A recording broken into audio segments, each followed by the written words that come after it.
Story 1: The Christmas Village Massacre. The morning started as a celebration. The sun rose over our small village, casting a golden light over the fields and rooftops. It was Christmas Day, a sacred time of joy, hope, and togetherness. Mothers bustled in their kitchens preparing feasts. Fathers shared jokes while stringing decorations. And children raced through the dirt streets, their laughter ringing like the sweetest melody. My younger brother, Kiza, had just turned 8 the week before, and his excitement was infectious. He darted around with his prized new soccer ball, a gift from our father, laughing as he showed off his skills. "Watch, sister," he called out, attempting a dramatic kick. He missed entirely and fell, sprawling in the dirt, his infectious giggle breaking through any embarrassment. Father stood nearby, smiling at him. "One day, you'll play for a great team, Kiza. You'll travel the world," he said, his voice full of pride. Kiza's face lit up with dreams too big for his small frame. In the distance, I could hear the gentle hum of Christmas carols, sung by women in the church choir. Their voices carried through the village, blending with the crackle of fires and the occasional clink of pots. It was a morning that felt almost too perfect, as though nothing could tarnish its beauty. But perfection is fragile, and peace even more so. The sound came from the horizon, a low, steady rumble. At first, we thought it was a herd of cattle moving through the valley. Our village often heard such noises, and no one paid it much mind. But this sound was different. It grew louder, a vibration that seemed to seep into the ground itself. I stopped mid-step, looking toward the tree line that marked the edge of our home. The air felt heavier, the sunlight dimmer. A strange unease crawled up my spine. Then came the crack of gunfire. It echoed sharply, piercing the festive calm like a blade. The singing stopped. Conversation ceased. The laughter of children faded into silence. "Kiza," I called, rushing to him. He froze, his wide eyes searching mine. "What's happening?" he asked, clutching his soccer ball tightly. "I don't know," I whispered, my voice trembling. That's when I saw them. The rebels came pouring out of the forest, their faces painted with streaks of ash and red. Their eyes burned with wild intensity, and their weapons glinted in the sunlight, rusty machetes, old rifles, and crude clubs wrapped in nails. They screamed as they ran, their words foreign yet heavy with malice. My father grabbed Kiza's shoulder and shoved him toward me. "Run! Get to the church," he shouted. I grabbed Kiza's hand and pulled him along, my heart pounding so loudly I could barely hear the chaos erupting around us. The rebels spread through the village like wildfire, their voices mingling with the screams of our neighbors. Some men tried to fight back, wielding whatever tools they could find: hoes, hammers, even sticks. They were no match. The rebels were brutal, striking down anyone who resisted. I saw one of our neighbors fall, his chest torn open by a machete's swing. Another man was shot as he tried to shield his wife. Tears blurred my vision, but I didn't stop running. Kiza stumbled behind me, his small legs struggling to keep up. "Faster, Kiza," I begged, even as my own legs felt like they might give out. The church loomed ahead, its white walls standing in stark contrast to the destruction around us. For a brief moment, I felt a flicker of hope. Surely, we would be safe there. It was a place of God. of peace. But as we neared the steps, that hope was crushed. Bodies littered the ground, people I had known my whole life. Their lifeless eyes stared into nothingness, their blood staining the holy ground. I froze, paralyzed by the sight. Kiza clung to my arm, his small body trembling. "Sister!" A scream snapped me back to reality. I turned to see a group of women and children being herded into the church by the rebels. Their cries were heart-wrenching, their faces etched with terror. "No, no, no," I whispered, pulling Kiza back. But before we could retreat, one of the rebels spotted us. He barked something in his harsh language, motioning for us to move. I hesitated, clutching Kiza tightly. The rebel raised his rifle, pointing it directly at me. My legs moved on their own, carrying us toward the church doors. Inside, the air was thick with fear. Dozens of us were crammed into the small space. Mothers clutching their children, old men murmuring desperate prayers. The rebels stood at the doors, laughing and shouting to each other. And then, they began piling dry grass and wood against the walls. "No," someone whispered. The word rippled through the crowd like a cold wind. I held Kiza close, shielding his face against my chest as the first flames licked the wooden structure. The heat grew unbearable, smoke filling the air and choking our screams. People pushed against the doors, but the rebels had barred them from the outside.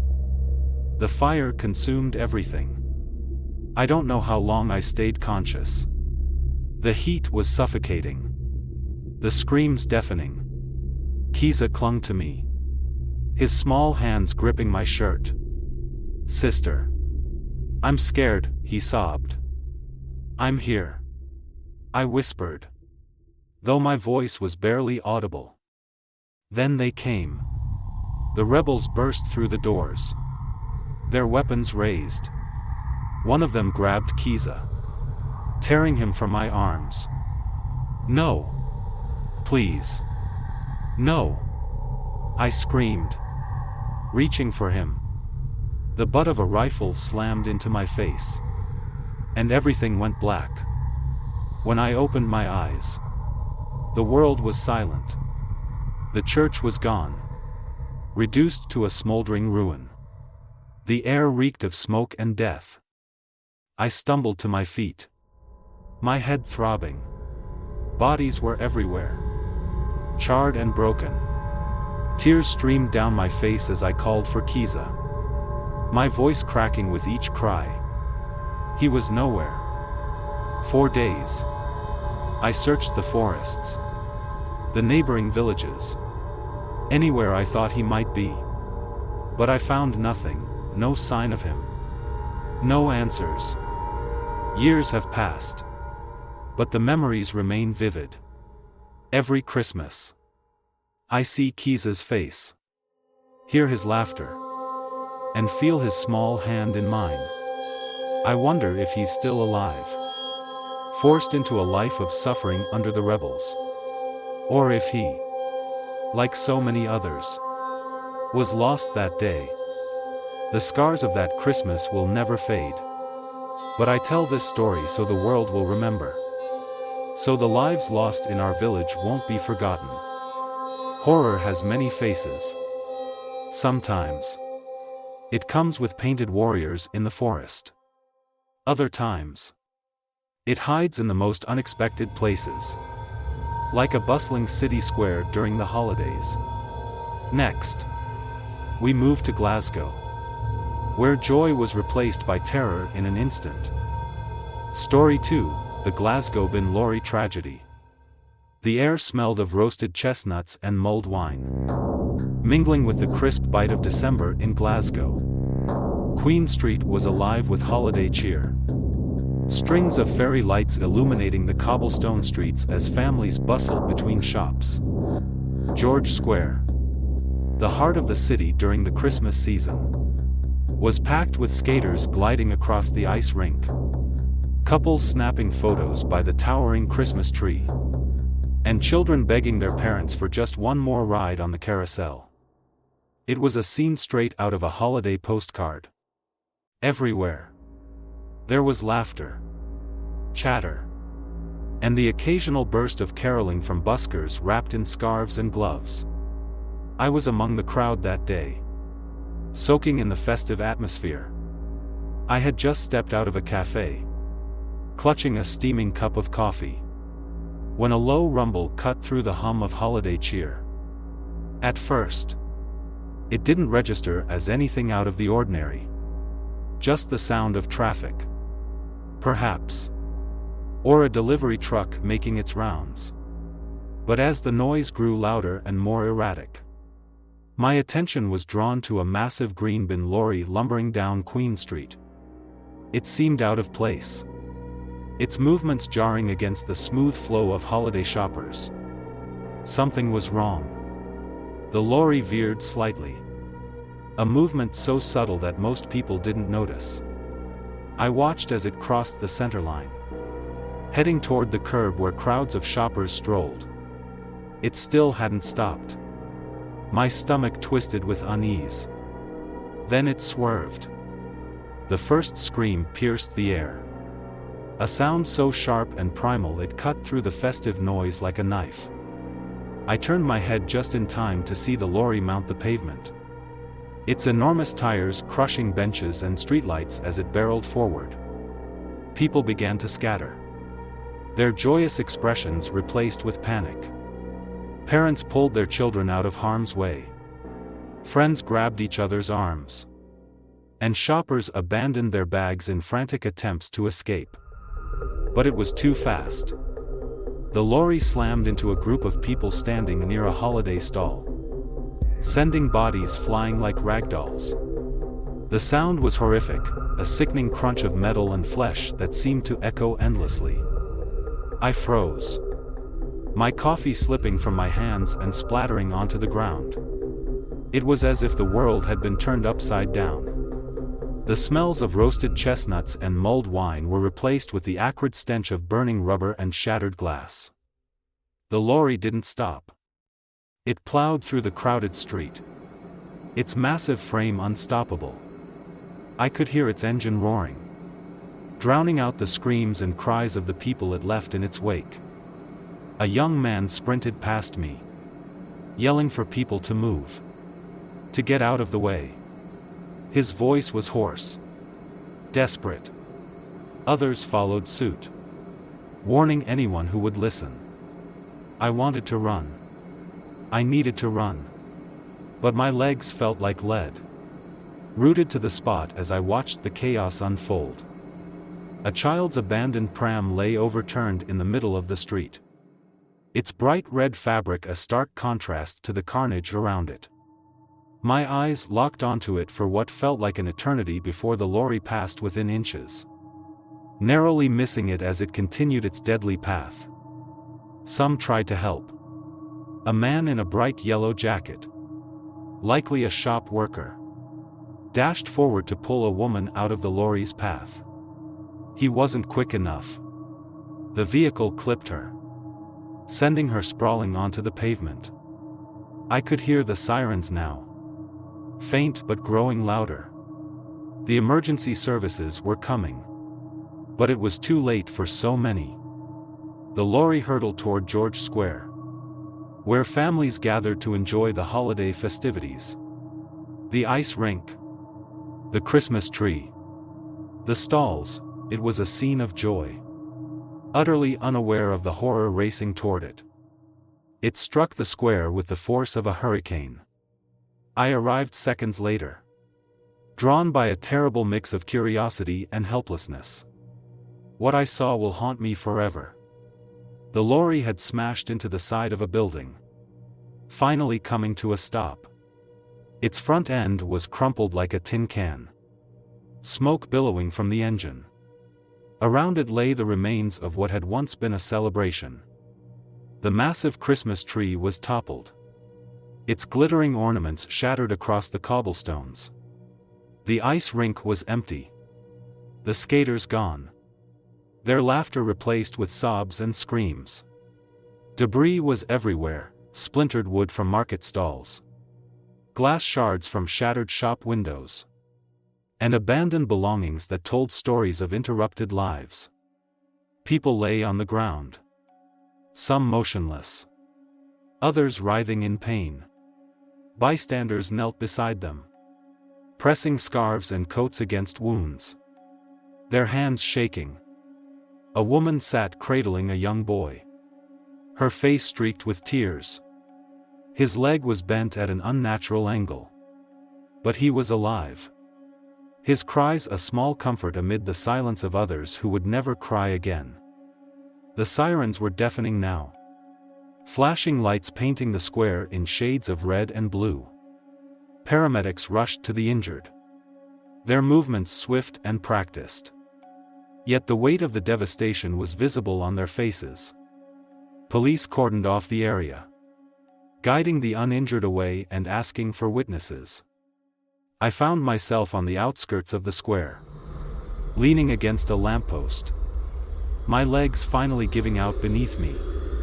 The news would later reveal that the driver had suffered a sudden medical emergency, rendering him unconscious as the lorry spiraled out of control. 6 people lost their lives that day, and many more were left with injuries that would change their lives forever. In the days that followed, George Square became a place of mourning. Flowers and candles were laid where the lorry had come to rest. Notes of love and grief were pinned to the fences, and vigils were held to honor the victims. I couldn't stop replaying the scene in my head. The laughter of a child moments before the lorry struck. The woman who shielded her friend with her body. The young man who shouted warnings until his voice gave out.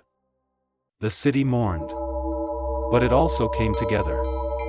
Glasgow's resilience shone through the darkness, as people offered their homes, their hands, and their hearts to those in need.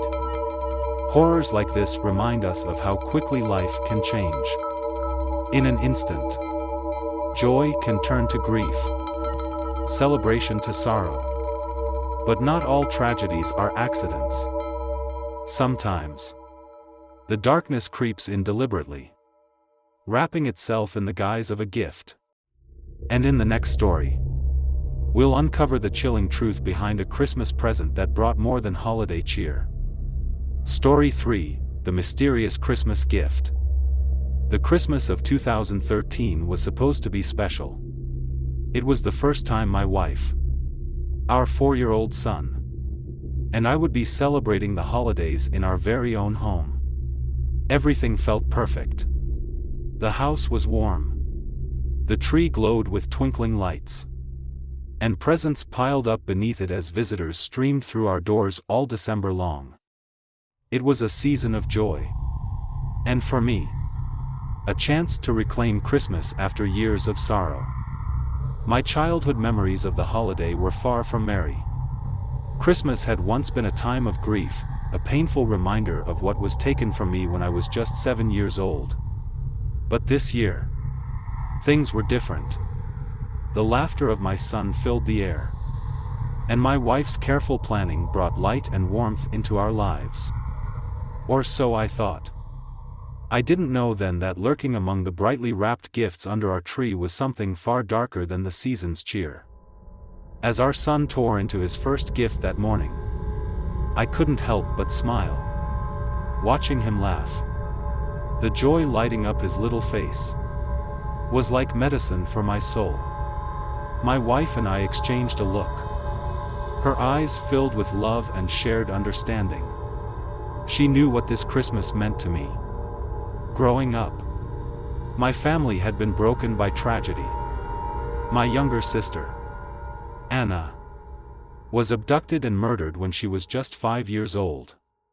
It happened on a sunny Saturday when my dad took me to buy sneakers while my mom brought Anna to the park. I still remember the moment we returned to the park to find police cars and my mother screaming. Anna's body was discovered that same night in a patch of woods not far from the playground. She had been stripped, tortured, and strangled. Her killer was never found. Christmases after that were hollow. My parents were consumed by grief. My mother turned to alcohol to numb her pain. And my father quietly endured until his heart gave out on the anniversary of her death. By the time I was 18, I was living with my aunt, trying to put the pieces of my life back together. It wasn't until I met my wife that I began to feel whole again. She gave me a reason to hope. To dream of a future where Christmas could be a time of laughter and love. Not tears. This was supposed to be that Christmas. The one where everything changed. As we unwrapped gifts that morning, I noticed a small, rectangular box near the base of the tree. It was wrapped in plain, mustard yellow paper, strikingly different from the bright and cheerful wrapping on every other gift. The tag simply said, "To my name," with no indication of who it was from. I didn't recognize the handwriting. "Who's this one from?" my wife asked, reaching for the box. "No idea," I said, shrugging. "I don't remember anyone bringing it." She handed it to me with a curious smile. "Open it. Maybe it's a surprise." I gave the box a shake. Whatever was inside was light. And the faint sound of something rattling reached my ears. I tore off the paper, opened the lid, and froze. Inside was a Barbie doll. It wasn't just any doll. This one was old. Its blonde hair dulled by dirt and grime. The ends were cut unevenly, as if a child had taken scissors to it. My breath caught in my throat as a wave of memories crashed over me. This was Anna's doll. I stared at it, my mind racing. It couldn't be. Her doll had disappeared the day she was taken. My parents and I had searched for it after her murder, thinking it might lead to some kind of clue. But it was gone, lost. Just like her. And now, 30 years later, it was here. In my house. "What's wrong?" my wife asked, her voice tinged with concern. I couldn't speak. I closed the lid of the box and set it aside, my hands trembling. "It's nothing," I muttered. Probably a bad joke. But I knew it wasn't. That night, I contacted the police, explaining what I had found. The next morning, detectives came to collect the doll. They treated it like evidence from a crime scene, carefully placing it in a sealed bag. Over the following weeks, the doll was analyzed by forensic experts. When the detective called me with the results, his tone was grim. "You might want to sit down for this," he said. The soil on the doll's hair matched the park where Anna's body had been found. Even more chilling, partial fingerprints were recovered from the doll, too degraded for identification, but unmistakably those of a child. The detective suggested that whoever had left the doll under my tree had likely kept it as a trophy for all these years. The fact that it was so well preserved indicated careful, deliberate maintenance. I felt sick. The police interviewed everyone who had visited our home that December, scrutinizing hours of footage from our security cameras. No one had been seen carrying a yellow-wrapped package. That left only one conclusion: the doll had been placed under the tree by someone we knew. Someone who had blended into our circle of friends, family, and neighbors. I couldn't sleep. I couldn't eat. Every time I closed my eyes, I saw Anna's face, her laughter frozen in time. I began to suspect everyone. My co-workers, my wife's friends, even her family.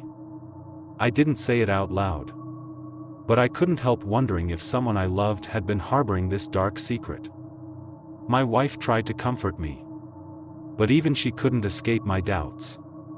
One night, I caught myself wondering if she was involved somehow. The thought horrified me. I wasn't myself anymore. The stress became too much. I checked myself into a psychiatric hospital, hoping the doctors could help me make sense of the chaos in my mind. They treated me with patience and kindness, slowly piecing me back together. But there was one thing they couldn't do: restore my trust in the people around me. When I was discharged, I told my wife we needed to leave. We packed up our lives and moved across the country, settling in a quiet town where no one knew us. It wasn't ideal, but it was the only way I could protect my family and my sanity. Even now, years later, the memory of that Christmas haunts me. I'll never know who left the doll under our tree or why they chose that moment to reopen old wounds. Sometimes, I wonder if they're still out there, watching, waiting. But despite the darkness, there's light. My wife and I have rebuilt our lives, and our son is thriving. Every Christmas, I remind him to look out for his little sister, a way of honoring Anna's memory and ensuring her loss wasn't in vain. Tragedy takes many forms. Sometimes, it comes as a shadow from the past, creeping into the safety of our homes. Other times, it arrives without warning, like a force of nature tearing through everything in its path.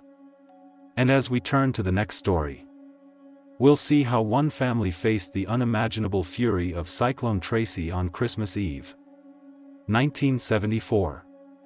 Story 4: Cyclone Tracy's Wrath. Christmas Eve in Darwin was unusually quiet. The sky hung low, a hazy gray blanket over the city. The air was thick with humidity, pressing down like an invisible weight. It was the kind of stillness that makes the hairs on the back of your neck stand on end, a silence that felt alive. Watching, waiting. My husband, Peter, brushed it off as just another humid night in Australia's tropical north. This time of year, we always get storms, he said, though his tone didn't carry its usual confidence. Our two children, Sarah and Jacob, were buzzing with excitement, barely noticing the heaviness in the air. They darted around the house in their new Christmas pajamas, their giggles bouncing off the walls. They had placed cookies and milk out for Santa, and their wide-eyed anticipation brought a smile to my face, despite the unease gnawing at my stomach. That evening, neighbors gathered in backyards to share drinks and laughter, determined to enjoy the holiday despite the cyclone warnings that had been circulating. Most of us dismissed them. Cyclones were a regular occurrence here, and they usually fizzled out before causing any real damage. But Tracy was different. By midnight, the wind had picked up, whistling through the trees and rattling the windows. Peter turned on the radio, his brow furrowed as the announcer issued updates. The storm was intensifying. We decided to move the kids into our bedroom, thinking it would be safer if we were all together. Jacob clung to his favorite stuffed koala, while Sarah whispered reassurances to him like a little mother. I kissed them both, trying to mask my growing fear. Then the lights went out. The darkness was suffocating, broken only by flashes of lightning that illuminated the chaos outside. The wind screamed, a deafening roar that seemed to come from all directions. Our house groaned under the pressure, the walls trembling as if the storm were trying to rip it apart. Peter shouted over the noise, his voice barely audible. We need to move to the bathroom now. The bathroom was small, but it felt like a fortress compared to the rest of the house. Peter grabbed the mattress from our bed and wedged it against the door, creating a makeshift barricade. I held Sarah and Jacob close, whispering that everything would be okay, though I wasn't sure I believed it myself. The noise was indescribable, a cacophony of shattering glass, screeching metal, and the relentless howl of the wind. It felt like the storm was alive, a monstrous force hell-bent on destroying everything in its path. At one point, the roof began to peel away, the sound like nails on a chalkboard magnified 1,000 times. Water poured in, soaking us to the bone. Jacob cried into my shoulder, and I stroked his hair, fighting back my own tears. Time lost all meaning. Minutes felt like hours as we clung to each other, the walls shaking around us. Suddenly, there was silence. The wind stopped as abruptly as it had started, leaving an eerie calm in its wake. Peter peeked out of the bathroom, his expression a mixture of relief and disbelief. "We're in the eye," he said. Despite my protests, he insisted on going outside to check on the neighbors. "We don't have much time," he said, pulling on his boots. I followed him to the front door, and what we saw took my breath away. Our neighborhood was unrecognizable.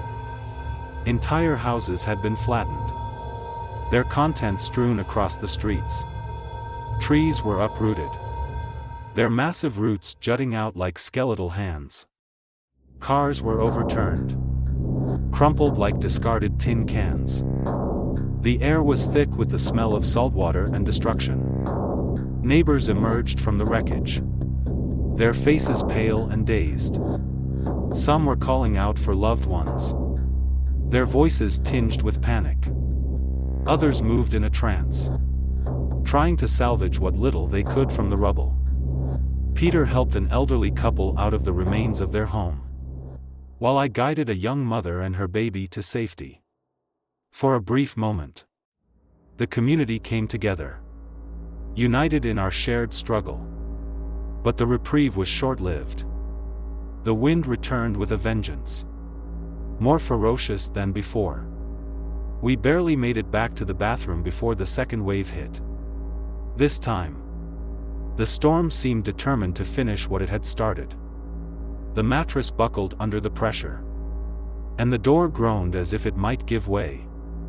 Water surged into the room, rising around our ankles. I pressed Sarah and Jacob against the wall, shielding them with my body as debris battered the house. At one point, a piece of corrugated metal slammed into the bathroom window, shattering it. The wind screamed through the opening, bringing with it a torrent of rain and debris. Peter pushed the mattress tighter against the door, his knuckles white with effort. I don't remember much after that. Only the overwhelming noise and the sheer terror of wondering if we would survive. When dawn finally broke, the storm was gone, leaving behind an eerie silence. We stepped out of the bathroom, our legs trembling with exhaustion and fear. Our home was barely standing. The roof was gone, and most of the walls had collapsed.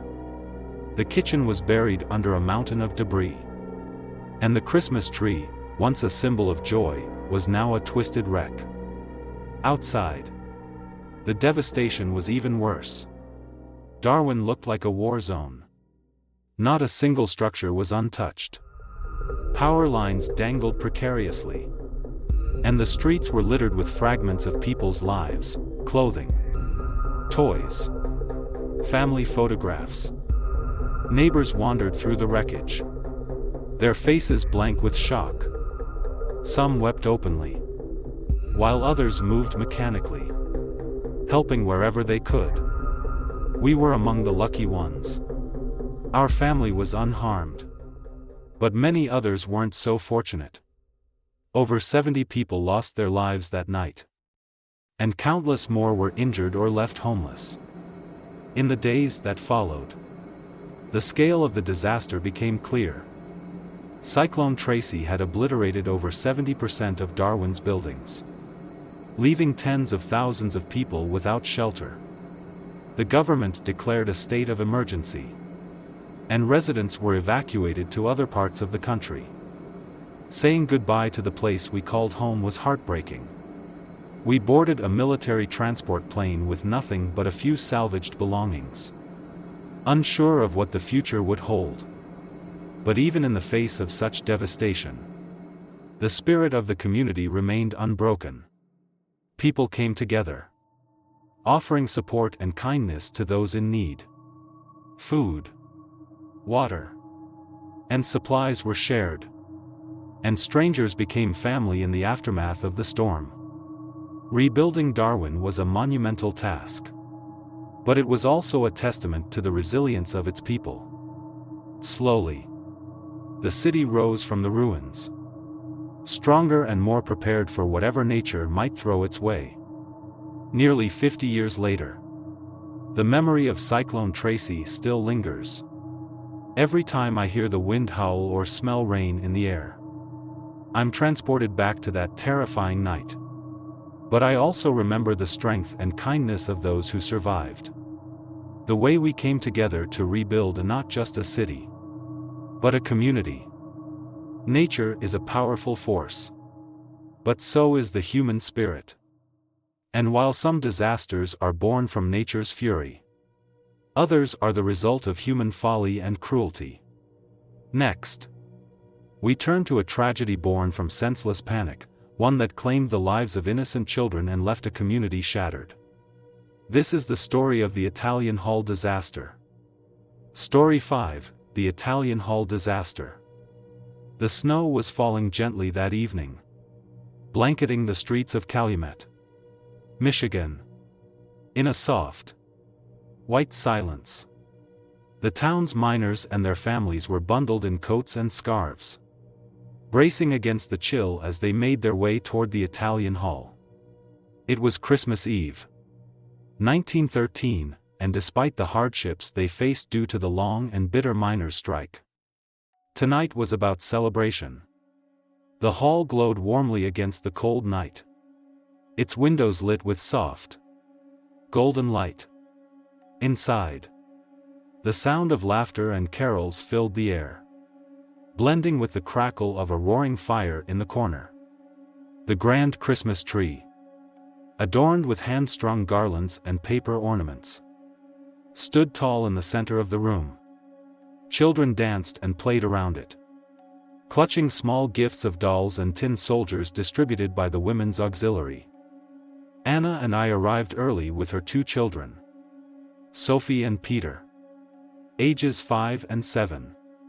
They darted toward the tree as soon as we entered, their giggles echoing through the crowded hall. For them, this was magic, a brief escape from the grim reality of the strike that had drained their families' resources and left many homes without enough to eat.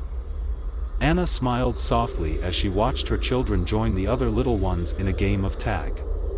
They needed this, she said, her voice a mix of relief and sadness. We sipped hot coffee from tin cups, savoring the rare moment of warmth and joy. Around us, friends and neighbors chatted in small clusters, their faces flushed from the cold. For a while, it was as if the weight of the strike had lifted. But then, everything changed. The music stopped abruptly, replaced by a sharp, urgent voice that rang out above the crowd. Fire! Fire! For a moment, everything froze. The room was silent. The joy and laughter snuffed out in an instant. My first thought was disbelief. There was no smoke, no flicker of flames, nothing to suggest a fire. But then, someone screamed, and the panic began. The crowd surged toward the exit, a frantic wave of bodies pushing and shoving in their desperation to escape. Parents grabbed their children, shouting their names as they were swept up in the chaos. The narrow staircase that led to the street became a bottleneck almost immediately. And from where I stood, I could see the crush of people at the doorway. Their faces pale with fear. Anna's hand shot out, grabbing my arm. "Sophie and Peter," she cried, her voice breaking. I followed her gaze to the Christmas tree, where the children stood frozen, their eyes wide with terror. "Stay here," Anna shouted to me as she ran toward them. But I was already moving. By the time we reached them, Sophie was clinging to Peter, both of them trembling. Anna scooped Sophie into her arms, tears streaming down her face. "Hold on tight," she whispered, her voice shaking. I grabbed Peter's hand, pulling him close as the crowd surged around us. "We need to get to the stairs," I said, though the words felt hollow. The stairway was a death trap, a tangle of bodies and screams. The stairway was packed with people, all desperate to escape. From where I stood, I could see the bottleneck near the doorway, where the narrow space forced the crowd into a crush. People tripped and fell, their bodies piling up as others were pushed forward by the tide behind them. Anna clutched Sophie tightly, her knuckles white. "Don't let go of Peter," she cried, her voice barely audible above the screams. I held Peter's hand as we moved forward inch by agonizing inch. The heat of so many bodies pressed together was suffocating, and the air grew thick with panic. I could hear the children crying, their small voices drowned out by the chaos around us. Somewhere in the crowd, someone shouted, "There's no fire. It's a false alarm." But it didn't matter. The fear had already taken hold, and there was no stopping the stampede. As we neared the stairs, the crowd surged again, nearly pulling Peter from my grasp. I tightened my hold, my heart pounding as I fought to keep him close. The sounds around me blurred into a cacophony of cries, "Please," and gasps for air. At the bottom of the stairs, bodies were piling up, blocking the exit entirely. Those behind them had no choice but to push forward, adding to the tangle of limbs and faces. I caught a glimpse of a woman cradling her child, her face twisted with desperation as she tried to shield him from the crush. Beside her, a man shouted for people to move back, his voice raw and hoarse. No one listened. Anna's face was pale, her eyes wide with terror. "We're not going to make it," she whispered, clutching Sophie tightly. "Yes, we are," I shouted, though I wasn't sure I believed it. "Stay close to me." With every step, the panic grew worse. People shoved and screamed, their faces wild with fear. The stairway was slick with spilled drinks and melting snow from boots, making it nearly impossible to keep our footing. Peter stumbled, his small legs no match for the surging crowd. I hoisted him onto my hip, ignoring the strain on my arms as I pushed forward. At one point, I saw a young boy trip and fall, disappearing beneath the crush of bodies. His mother screamed, reaching for him, but the crowd swept her away. I wanted to help, but I couldn't stop. "Almost there," I gasped, though the pile of bodies near the exit told a different story. By some miracle, we stumbled out into the freezing night air. I collapsed onto the icy ground, my legs giving out beneath me. Peter clung to me, his small hands trembling. Anna fell to her knees beside us, sobbing as she held Sophie close. The scene outside was chaos. People milled about, shouting names, their faces pale with shock. Others stood in stunned silence, staring at the doorway where bodies were still wedged together, blocking the exit completely. The cries of those still trapped inside echoed into the night, a sound I will never forget. It wasn't until later that we learned the truth. There had been no fire, no danger. Someone, likely an agent of the mining companies trying to break the union spirit, had shouted "fire" as a cruel prank. That single word cost 73 lives, most of them children. In the days that followed, Calumet was consumed by grief. Funerals became a grim procession, caskets too small to comprehend. The Hall, once a place of joy and community, was forever tainted by the tragedy. Sophie and Peter survived, but the scars of that night lingered. Sophie would wake up screaming for months, her dreams haunted by the crush of bodies and the cries for help. Peter clung to me more than ever, afraid to let go. The Italian hall was torn down years later, leaving only a simple archway as a memorial. Every Christmas Eve, candles are lit at the site, a quiet tribute to the lives lost. Even now, more than a century later, the memory of that night lingers. It's a stark reminder of how easily fear can consume us, how fragile our lives are in the face of cruelty and chaos. I light a candle every year for those who didn't make it out, and I hold my family close, grateful for the chance to keep them safe. But not all tragedies are accidents or cruel pranks. Sometimes, the devastation is deliberate, a calculated act designed to destroy. Our next story takes us to Nashville, where a chilling warning on Christmas morning was followed by a shocking explosion that left a city forever changed. Story 6: The Nashville Christmas Bombing. Christmas morning is supposed to be a time of joy, of quiet anticipation and togetherness. The streets are usually still, save for the occasional early riser heading out to see family or take a leisurely walk before the holiday festivities. But for those of us in downtown Nashville on December 25, 2020, the peace of Christmas morning was shattered in a way we could never have imagined. It began early, too early. At 5:30 a.m., I woke to a strange sound, one that didn't belong to the quiet rhythm of the city's holiday morning. It was sharp, repetitive, almost mechanical, echoing down the street like gunfire. At first, I thought it might be fireworks or some late-night celebration still echoing in the early hours. But something about the sound felt wrong. Curiosity pushed me out of bed.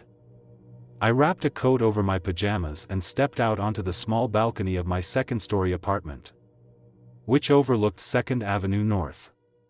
The air was crisp and cold, my breath visible in the dim glow of the streetlights. That's when I saw it. Parked in the middle of the street, right outside the AT&T building, was a white recreational vehicle. Its presence seemed out of place in the quiet stillness. At first glance, it looked harmless, an older RV, the kind you might see in a campground or parked in someone's driveway. But as I watched, the eerie silence was broken by a voice. "This area must be evacuated now. This area must be evacuated now." The voice was calm and robotic, repeating the same message over and over. It echoed through the empty streets, each word sinking into me like a cold blade. My mind raced. Was this a prank? A bizarre holiday joke? I looked around and saw a few of my neighbors beginning to stir. A man across the street opened his window, leaning out to get a better view of the RV. Others, like me, stepped out onto their balconies, confusion etched on their faces. Then the message changed. "This vehicle will explode in 15 minutes. This vehicle will explode in 15 minutes." I froze. my heart pounding in my chest. There was no mistaking the intent behind those words. This wasn't a joke. It was real. I ran back inside, shaking my roommate awake. "Get up. We have to go. Now." She blinked groggily, trying to process what I was saying. "What's happening?" "There's a bomb outside. They're saying it's going to explode in 15 minutes. That snapped her into action. She grabbed her coat and phone, and together we bolted down the stairs and out the back of the building. In the alley, a small crowd of our neighbors had already gathered, their faces pale with fear. The robotic voice continued its countdown, eerily calm against the rising panic around us. Sirens began to wail in the distance, the flashing red and blue lights of police cars cutting through the darkness as they sped toward the scene. Officers jumped out of their vehicles, yelling for people to evacuate. I saw one officer running door to door, pounding with his fists and shouting for residents to get out. His urgency was palpable, his voice hoarse from shouting. Despite the chaos, the voice from the RV never wavered. Its monotone delivery was surreal, a mechanical calm that only heightened the tension. We had made it several blocks away, huddling with others in a nearby alley, when the countdown finally ended. At exactly 6:30 a.m., the RV exploded. The blast was deafening, a thunderous roar that seemed to shake the entire city. I instinctively ducked, covering my head as the shockwave rippled through the streets. A massive fireball lit up the sky, followed by a column of thick, black smoke that twisted upward like an omen. The ground beneath us trembled, and car alarms blared as debris rained down around us. I looked up, my ears ringing, and saw pieces of metal and glass scattered across the street. The smell of burning chemicals and charred wood filled the air, acrid and suffocating. Around me, people were crying, their faces frozen in shock. A man nearby muttered, "Oh my God," over and over, his hands trembling as he clutched his phone. My roommate grabbed my arm, her grip tight, her eyes wide with fear. From where we stood, we could see the AT&T building, its windows blown out and its facade heavily damaged. The street where the RV had been was now a smoldering crater, the surrounding buildings scarred and blackened. Emergency responders flooded the scene within minutes. Firefighters worked to douse the flames, while police officers began cordoning off the area. Bomb squads arrived, carefully combing through the wreckage to ensure there were no secondary devices. The damage was staggering. The explosion had left a crater in the middle of 2nd Avenue, and more than 40 buildings in the area were damaged, some beyond repair. The AT&T building, which appeared to be the bomber's primary target, suffered severe structural damage, disrupting communications across the region. For hours, cell service was down, internet was spotty, and even emergency calls were affected. The city was left in a state of disarray, grappling with the sheer scale of the destruction. As the day wore on, more details began to emerge. The FBI identified the bomber as Anthony Quinn Warner, a 63-year-old local man. He had parked the RV outside the AT&T building, set the warning message to play, and remained inside the vehicle until it exploded, killing him instantly. Warner's motives were murky at best.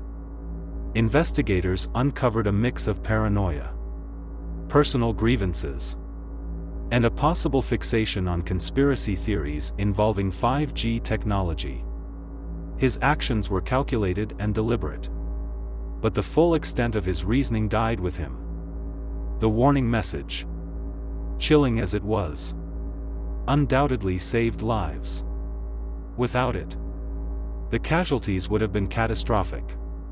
2nd Avenue, a bustling area of shops, restaurants, and apartments, would have been crowded with people on any other day.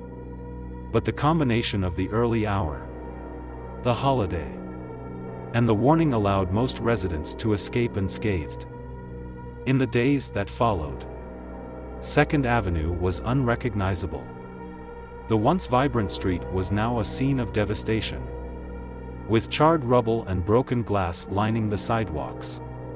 Barricades blocked access to the hardest-hit areas, and the smell of smoke lingered in the air long after the fires were extinguished. Tributes began to appear, a makeshift memorial of flowers and candles placed near the site of the explosion. Notes of resilience and love were scrawled on pieces of cardboard. Small symbols of hope in the face of tragedy. For those of us who were there, the psychological scars remain. Loud noises make me flinch, and the sound of sirens sends a chill down my spine. The image of the RV and its ominous warning is burned into my memory, a constant reminder of how close we came to disaster. Christmas morning will never feel the same. The Nashville bombing was a stark reminder of the fragility of peace. In an instant, the quiet joy of the holiday was replaced by fear and chaos. But even in the face of destruction, the city's resilience shone through. As Nashville began to rebuild, its people came together, supporting one another and finding strength in community. But not all disasters are deliberate acts of violence. Some are the result of nature's fury, as uncontrollable as they are devastating. In our next story, we journey to New Zealand, where a Christmas Eve train ride became a desperate fight for survival. This is the story of the Tangiwai disaster. Story 7, the Tangiwai disaster. The train moved steadily through the dark New Zealand night, its rhythmic clatter a comforting backdrop to the chatter of holiday travelers. It was Christmas Eve, 1953, and the Wellington to Auckland Express was packed with passengers eager to reunite with loved ones for the holidays. Margaret and I were among them. At 16, my younger sister was full of energy, her excitement making the cramped space of the train compartment feel alive. She couldn't stop fiddling with the scarf she had bought for our mother, a surprise gift she'd spent weeks saving for. "You think she'll like it?" she asked, holding up the carefully wrapped package. "She'll love it," I assured her, smiling at her youthful enthusiasm. The mood in the carriage was cheerful but subdued, the gentle swaying of the train lulling some passengers into sleep while others chatted quietly. Luggage racks brimmed with brightly wrapped gifts, and the faint scent of pine from a small tree someone had brought along mingled with the aroma of coffee and sandwiches. Outside the windows, the countryside was a sea of shadows, illuminated only by the faint glow of the moon. The landscape seemed peaceful, serene, hiding the danger that lay ahead. It was just before midnight when I felt the first jolt. At first, it was subtle, like the train had hit a rough patch on the tracks. But then the jolts became more violent, and the carriage began to sway unnaturally. "Is something wrong?" Margaret asked, her voice tinged with worry. I didn't have time to answer. A deafening roar filled the air as the train lurched forward. And suddenly, everything went wrong. The lights flickered and went out, plunging the carriage into darkness. Passengers screamed as the train seemed to tilt, the metal groaning in protest. Then came the sensation of falling, a stomach-churning plunge as the carriages hurtled off the tracks and into the icy water below. The impact was brutal. I was thrown against the seat in front of me, the force knocking the wind out of my lungs. Around me, people were shouting, crying. their voices a chaotic symphony of fear. Water surged into the carriage, freezing and relentless. It rose quickly, swallowing everything in its path. The once cheerful compartment was now a death trap, dark and suffocating. "Margaret!" I shouted, reaching for her in the chaos. But she was gone, swept away by the rushing water. The icy water numbed my limbs, making every movement a struggle. I could hear people around me, their voices muffled and desperate. Some were calling for help, others gasping as the water surged higher. I clawed my way toward what I thought was an opening, the sharp edges of shattered glass cutting into my hands. Somehow, I managed to pull myself out of the submerged carriage and into the raging river. The current was merciless, dragging me along with debris from the wreckage. I fought to keep my head above water, my arms burning with effort. Around me, I could see other survivors clinging to pieces of the train, their faces pale with terror. The riverbank seemed impossibly far, but I forced myself to swim. Every stroke felt like a battle against the freezing cold and the relentless pull of the current. When I finally reached the shore, I collapsed onto the muddy ground, my body trembling violently. The air was bitterly cold, but it felt like salvation compared to the icy water. "Margaret," I whispered, my voice cracking. I forced myself to my feet, my legs unsteady as I stumbled along the riverbank. The sight that greeted me was like something out of a nightmare. The bridge was gone, its supports washed away by the force of a lahar, a deadly torrent of volcanic mud and debris unleashed by the collapse of Mount Ruapehu's crater lake. The train's carriages were scattered along the river, some submerged, others twisted and broken like discarded toys. Survivors clung to pieces of wreckage, their cries for help echoing in the night. I stumbled along the bank, calling Margaret's name until my voice was hoarse. Around me, rescuers began to arrive, local farmers and workers who had heard the crash and come to help. They waded into the freezing water, pulling people from the wreckage and carrying them to safety. "Please," I begged one of them. "Have you seen a girl? 16. With dark hair?" The man shook his head, his expression heavy with sorrow. As dawn broke, the full extent of the disaster became horrifyingly clear. Bodies were being pulled from the river, their lifeless forms laid out on the muddy banks. The survivors huddled together, wrapped in blankets provided by the rescuers, their faces pale and haunted. Christmas gifts floated in the water, their bright wrappings a tragic contrast to the devastation. A small teddy bear, soaked and muddy, bobbed past me, a stark reminder of the lives that had been lost. I refused to give up, combing the riverbank and calling Margaret's name. Each passing hour felt like an eternity, the weight of dread growing heavier with every unanswered cry. Finally, I found her. She was caught in a tangle of debris downstream, her body pale and still. For a moment, it looked as though she might be sleeping, her face peaceful despite the chaos around her. But when I touched her, her skin was cold, and the truth hit me like a second wave of the flood. I fell to my knees, cradling her lifeless body as tears streamed down my face. "I'm so sorry," I whispered, my voice breaking. "I'm so sorry I couldn't save you." Of the 285 passengers on board that night, 151 lost their lives. The Tangiwai disaster remains one of New Zealand's worst rail tragedies, a stark reminder of the power of nature and the fragility of human life.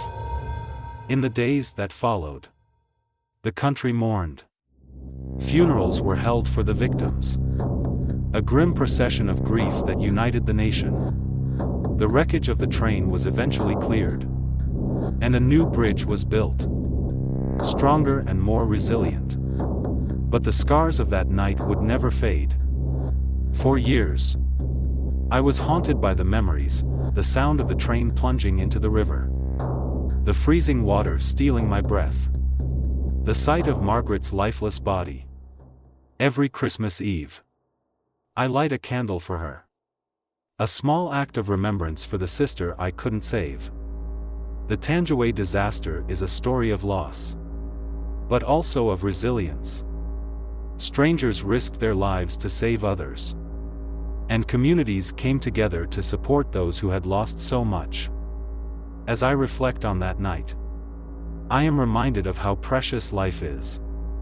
And how quickly it can change. The rhythmic clatter of train wheels, once a source of comfort, now carries an eerie echo of the past. And so, every Christmas Eve, I hold my loved ones a little closer, cherishing the moments we have together. Because in the end, it is those connections, our love for one another, that help us endure even the darkest of nights.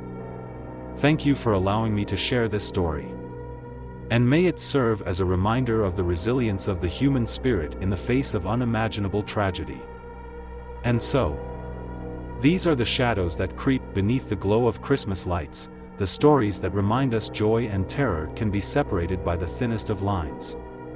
From mysterious gifts to disasters that shattered lives.